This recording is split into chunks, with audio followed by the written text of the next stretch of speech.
News 18 में आपका स्वागत है। मैं हूं समीर भट्ट और मैं आपको जो बड़ी घटनाएं हुई हैं विश्व भर में, भारतवर्ष में और जम्मू कश्मीर में जो पिछले 24 घंटे में घटित हुई है, उसको आपके सामने पेश करता हूं। और उसके साथ साथ जो आज जो एक्टिविटीज़ होने वाली है, जो मेन एक्टिविटीज़ जम्मू कश्मीर में जम्मू डिवीज़न में होने वाली है, उसको भी आपके सामने पेश करूंगा। देखिए, जो मेन हेडलाइंस भी बनी है आज पेपर्स की, जो न्यूज़पेपर्स हैं जम्मू में जो प्रकाशित होते हैं, उनमें से जो मोटी-मोटी जो बड़ी खबरें हुई हेडलाइंस बनी हैं, उनको सामने आपके पेश करूँगा और उसके बाद उनका थोड़ा विश्लेषण करेंगे। जो सबसे बड़ी जो खबर यहाँ पे पेपर्स में आई है, वो प्राइम मिनिस्टर नरेंद्र मोदी ने जिस तरह से कांग्रेस को कल गुवाहाटी में, जो आसाम में, क्योंकि पोल्स हो रहे हैं 9 तारीख को, उसके लिए जब वो कैंपेनिंग कर रहे थे तो उन्होंने एक बड़ी रैली को वहाँ संबोधित किया और वहाँ कटाक्ष किया कांग्रेस पर। उसको कहा कि कांग्रेस जो है वो उनका हाथ आतंकवादियों के साथ मिला हुआ है। चीफ मिनिस्टर उमर अब्दुल्ला की जो कल फंक्शन यहाँ पे, जिस पर उन्होंने अपॉइंटमेंट लेटर्स डिस्ट्रीब्यूट की Jammu Kashmir rehabilitation assistance scheme के तहत, और फिर ये कहा कि ट्रांसपेरेंसी और जो अकाउंटेबिलिटी है उसको मेंटेन करना पड़ेगा और नौकरियों के सिलसिले में भी जो लोग हैं, जो उम्मीदवार हैं, उनको नौकरियां दी जाएगी।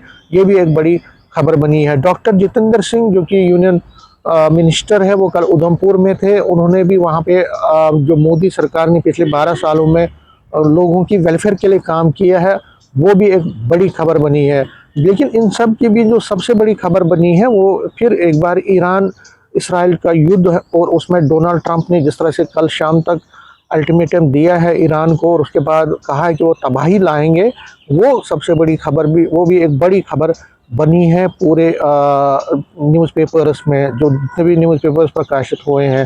न्यूज़पेपर्स की एक और खबर हुई है कि जो मौसम का मिजाज आज से बदलने वाला है, उस पर भी एक तरह से विश्लेषण किया गया है कि किस तरह से ये अप्रैल के महीने में, क्योंकि आज और कल बारिशों और बर्फबारी का प्रेडिक्शन दिया गया है, उसको भी प्रकाशित किया है पेपर्स ने। इसके साथ साथ पेपर्स ने जो जम्मू कश्मीर में गठित जो घटनाएं हुई हैं लोकली, कई घटनाएं जिसमें हम ये कह सकते हैं कि जो मिनिस्टर्स का कल विजिट भी रहा कई जगहों पे, उसको भी प्रकाशित किया है। और इसके साथ साथ जो वेलफेयर स्कीम्स हैं उसको प्रकाशित किया है। लेकिन जो 24 घंटे के बीच जो पिछले 24 घंटे में जो बड़ी घटनाएं हुई हैं और जिसका मैंने अभी टॉप हेडलाइंस में आपके साथ जिक्र किया, उसमें जो प्राइम मिनिस्टर, जिस तरह मैंने कहा कि प्राइम मिनिस्टर ने जिस तरह से कांग्रेस को आड़े हाथों लिया है एक रैली में गुवाहाटी में, उसमें उन्होंने ये कहा है, एक एलिगेशन लगाई है कांग्रेस पे कि वो मिलिटेंटों के साथ वो मिली हुई है, पाकिस्तान के साथ उसका सॉफ्ट अप्रोच है और कहीं ना कहीं जो एंटी नेशनल एलिमेंट्स हैं उनको वो सपोर्ट करती है कांग्रेस। तो ये पहली बार नहीं है कि प्राइम मिनिस्टर ने कांग्रेस पे एक हमला बोला है। इससे पहले भी अगर हम देखें तो कांग्रेस के खिलाफ जो प्राइम मिनिस्टर ने ऐसी टिप्पणियां की हैं और ये कहा है कि कांग्रेस जो है वो सॉफ्ट है आतंकवाद के खिलाफ और आतंकवाद के खिलाफ उनका कोई पॉलिसी भी नहीं है। तो ये प्राइम मिनिस्टर लगातार पिछले कई महीनों से और कई दिनों से लगातार अपनी रैलीज़ में कहते रहे हैं। चीफ मिनिस्टर उमर अब्दुल्ला ने जिस तरह से कल एक यहाँ पे एक फंक्शन हुई थी, उन्होंने तकरीबन 125 ऐसे युवाओं को नौकरी पत्र प्रदान किए जिनका SRO 43 के तहत उनके फादर या मदर या किसी फैमिली मेम्बर की डेथ हुई है या जो आतंकवादग्रस्त हैं उनके बच्चों को उन्होंने नौकरी दी है। और अपने संबोधन में और फिर जब मीडिया से भी उन्होंने बात की तो उन्होंने साफ कहा कि जो सरकार है वो वचनबद्ध है अकाउंटेबिलिटी मेंटेन करने के लिए, वो वचनबद्ध है लोगों को रोज़गार देने के लिए, वो वचनबद्ध है ट्रांसपेरेंसी मेंटेन करने के लिए। तो ये उन्होंने बात कही और उन्होंने ये भी कहा कि जो जम्मू कश्मीर सरकार है उसकी एक कोशिश ये रहेगी कि जितने भी युवा, डिज़र्विंग युवा है, जो एलिजिबल युवा हैं, जिनको नौकरियां प्रदान करनी चाहिए, उनको हम नौकरियां देंगे, लेकिन इस सारे क्रम में हम ट्रांसपेरेंसी रखेंगे।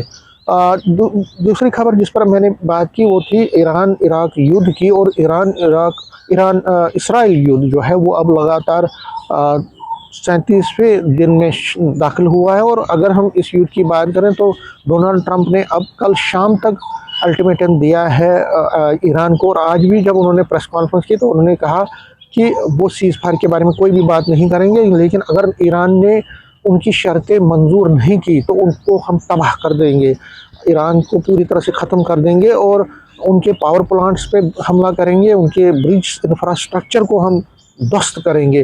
तो ये उन्होंने अल्टीमेटम दिया और उससे जो है पैनिक और बढ़ गया है पूरे विश्व में, क्योंकि अगर हम देखें तो ग्लोबली इसका इम्पैक्ट बढ़ रहा है। और अगर हम देखें तो ऑयल हो, इसी तरह से जो एलपीजी गैस की किल्लत पाई जा रही है, तो कहीं ना कहीं बहुत कंसर्न लोगों में पाया जा रहा है। तो अब ये भी एक बहुत बड़ा कंसर्न है इस जो वार से। और अगर कल शाम तक ईरान ने उनकी शर्तें मंजूर नहीं की, लेकिन ईरान ने भी धमकी दी है कि वो कोई भी शर्त जो है उनकी कंडीशंस मानने को तैयार नहीं है, वो लगातार अपनी जो बात है वो सामने रखेंगे और इस युद्ध में हम पीछे नहीं हटेंगे।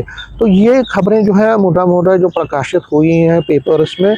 और अगर हम आज की बात करें तो देखिए आज भी बड़ा हेक्टिक रहने वाला है जम्मू डिवीज़न की। अगर बात करें पहले तो मिजाज जो मौसम का है वो बदल गया है और जम्मू में भी अब आज बारिशें दिखाई गई हैं प्लेन एरियाज़ में, और हिली एरियाज़ में स्नोफॉल हो सकता है। इसी के साथ साथ कश्मीर वैली में भी बारिशें और स्नोफॉल हो सकता है। लेकिन उसके साथ साथ मैं कहूँ कि आज जम्मू में भी चीफ मिनिस्टर उमर अब्दुल्ला की कई फंक्शन होने वाली हैं शाम को। एग्रीकल्चर जो एक हॉर्टिकल्चर रिलेटेड प्रोग्राम है, उसके बाद वो एमए स्टेडियम में क्रिकेट टूर्नामेंट जो चल रहा है, नाइट क्रिकेट टूर्नामेंट, उसमें जाएंगे। इस वजह से एलजी मनोज सिन्हा का भी यहाँ पे दौरा है, रेलवे स्टेशन में वो जाएंगे। तो कहीं ना कहीं कई चीज़ों पे हम ये कह सकते हैं कि आज एक्टिविटीज़ हैं और मिनिस्टर्स भी अपनी मूवमेंट को जारी रखेंगे।